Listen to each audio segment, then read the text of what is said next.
Послушайте, это голос дочери Мусы Темишева, некой Зазы, которая проживает в США. Мне пока непонятно, как у известного голубого содомита Темишева могла родиться дочь. Скорее всего, Зазу удочерили, ибо никаких внешних сходств я не вижу. Заза очень аморальная женщина, которая не похожа на чеченку ни ментально, ни внешне.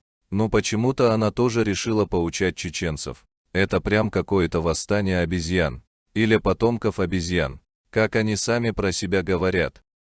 Так пусть бы выглядели Милор Фотон. Вот вот как вот Джуктыши Генеон, кучка вот этих вот чучел в черных с этими бегают в париках. Вот представь, теперь кара, и джукты, ками, и джукты, воля вся была в их руках. Где бы они сейчас были, Алиш? Вот, а тут весь народ хочет, чтобы вот именно вот такие вот. Ты что на всех это накидываешь? Почему я должна, находясь где-то за океаном, краснеть за свой народ, Аллах?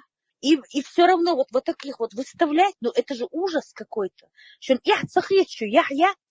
Вам не хочется, чтобы нас люди видели как цивилизованных, образованных, какими мы были всегда, выглядевших всегда по моде одевающихся, тегрибу, красавицы, женщины. Это что такое? Вы во что наш народ превратили? Какое вы имеете право за весь народ отвечать? Как его звали? Где он? Вот пусть он мне ответит. Малкалмол, хамичахву. Аллах, какое ты имеешь право за меня отвечать? Я тоже народ, союк и народ. Мичахбушу, хаволиш бусубник. Малкалмол, хаволиш, мне хочется поговорить с вами. Почему отвечаете за меня? Хавой бусуб, алласюк. Хавубак ою, хусун милву, Аллах хусул. Милву, чтобы я за тебя отвечала. Ответь на хабусуб, Аллах.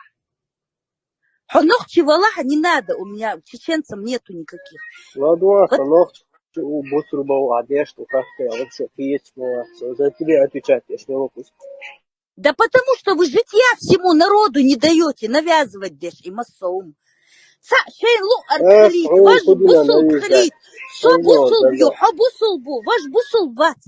Астахи, где Бог, Алиш? Почему весь мир с нас смеется?